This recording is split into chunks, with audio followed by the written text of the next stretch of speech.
नमस्ते। मैं प्राध्यापक पंजाब हज़ारे। आज के तासिकाओं में हम लोग स्वतंत्र उत्तर हिंदी कविताओं की जो अज्ञे द्वारा रचित कलगी बाजरी की कविता का अध्ययन करते हैं। कलगी बाजरी की कविता अज्ञे की प्रसिद्ध कविताओं में से एक है। यह कविता हरी घास में क्षण भर काव्य संग्रह से ली गई है। इसका प्रकाशन 1949 में हुआ था। इस कविता में कवि ने अपनी प्रेमिका की तुलना तारा, कुमुदनी या चंपे की कली जैसे पुराने प्रतीकों को छोड़कर चिकनी हरी घास और बाजरे की बाली से करते हैं। कवि के अनुसार हरी घास और बाजरे प्रेमिका की सुंदरता के निकट है। ये दोनों ही चीज़ें शहरवासियों के लिए जूही के फूलों से भी अधिक महत्वपूर्ण हैं। कवि इन दोनों की सादगी भरी शोभा से इतने प्रभावित है कि वे इनके माध्यम से सारी सृष्टि को अपने नज़दीक महसूस करने लगते हैं। अज्ञे ने इस कविता के माध्यम से पुराने उपमानों को छोड़कर नए उपमानों का प्रयोग किया है।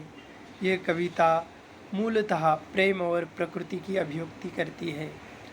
तो इस कविताओं में अज्ञे जी ने जो पुराने उपमान है, प्रतीक है, इनका प्रयोग न करते हुए नए उपमानों का और प्रतीकों का प्रयोग इस कविताओं में किया है।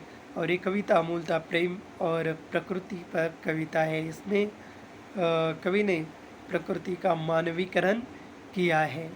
तो हम लोग इस कविताओं को देखते हैं, कविताओं की भावार्थ और कविताओं की भावार्थ या उसकी व्याख्या का अध्ययन करते हैं। तो हम लोग कविता देखते हैं पहले और उसके बाद उसकी व्याख्या या भावार्थ देखते हैं।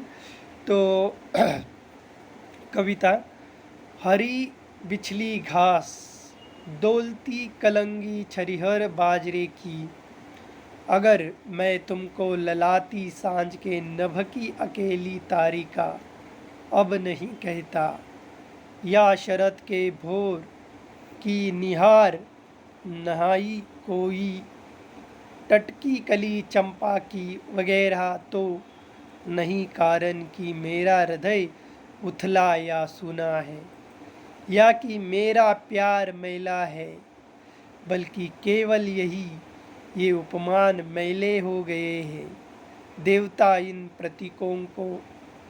प्रतीकों के कर गए हैं कुछ, कभी बासन आदि के घिसने से मुलम्मा छूट जाता है, मगर क्या तुम नहीं पहचान पाओगी, तुम्हारे रूप के तुम हो निकट हो इस जादू के, निजी किस सहज गहरे बोध से, किस प्यार से मैं कह रहा हूँ, अगर मैं यह कहूँ,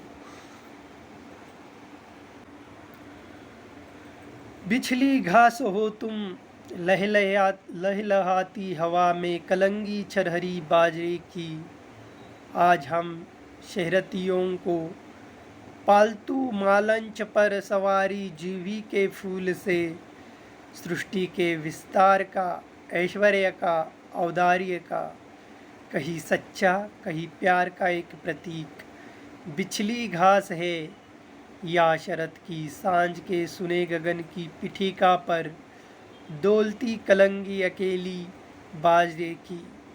और सचमुच इन्हें जब जब देखता हूँ, यह खुला वीराना संस्कृत का घना हो सिमट आता है, और मैं एकांत होता हूँ समर्पित। शब्द जादू है, मगर क्या यह समर्पण कुछ नहीं है? तो दोस्तों, हम लोग इस काव्य पंक्तियों का भावार्थ देखते हैं या व्याख्या देखते हैं कि इस कविता में कवि अपनी प्रेमिका की तुलना बाजरे की कलगी से करते हुए प्रश्न करते हैं। कवि अपने प्रेमिका को चिकनी हरी घास या बाजरे की पतली हिलती हुई बाली कहना चाहते हैं।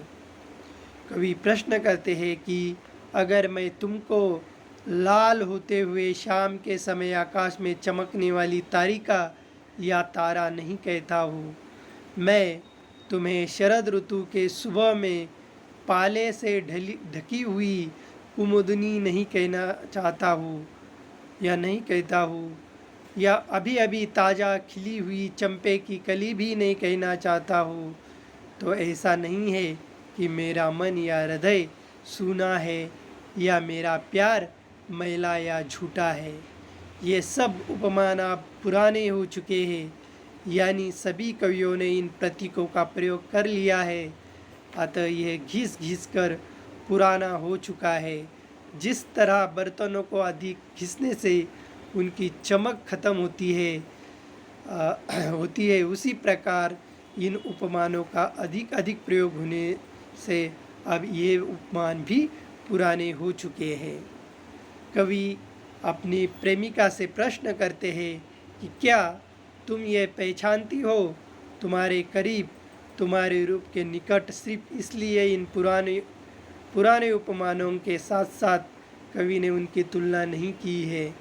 तुम्हारे इस रूप के जादू के कारण मैं अपने सहज गहरे भावबोध से प्यार से ये कह रहा हूँ, अगर मैं तुमसे कहता हूँ कि तुम बिछली हरी घास, लहराती बाजरे की कली हो, हम शहरी लोगों ने पाले हुए बगीचे में जूही के फूलों को लगाया है। यह हरी भरी घास सृष्टि का विस्तार है। यही समृद्धि, ऐश्वर्य, संपन्नता, शक्ति, सहनशीलता, सभा का प्रतीक है। ये बिछली हुई घास इस संसार के सफलता, सच्चाई, प्यार का प्रतीक है। यह शरद ऋतु की संध्या के समय सुने आकाश पर डोलती हुई बाजरे की कलगी उस जिह्वे की फूलों से सुंदर है। जब जब मैं घास बाजरे की कलगी को देखता हूँ तो सचमुच संपूर्ण संसार वीरान होता हुआ दिखाई देता है। इस संस्कृति का समापन और भी सिमटा हुआ प्रतीत होने लगता है और तुम्हें स्वयं को अकेले ही समर्पित कर देता हूँ। कवि कहते हैं कि शब्द जादू है, इससे अपनी भावनाओं को अभिव्यक्ति मिलती है।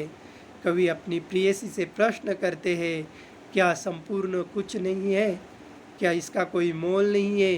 क्या संसार के प्रति किया गया समर्पण कुछ नहीं है? कवि ने अंतिम कुछ पंक्तियों में प्रकृति के प्रति अपनी अथाह प्रेम को दर्शाया है और वह इन्हीं पंक्तियों से एक प्रश्न उठाते हैं कि क्या ये समर्पण कुछ नहीं है जो मैं अपनी प्रेमिका के प्रति रखता हूँ, उसका कोई मोल नहीं है।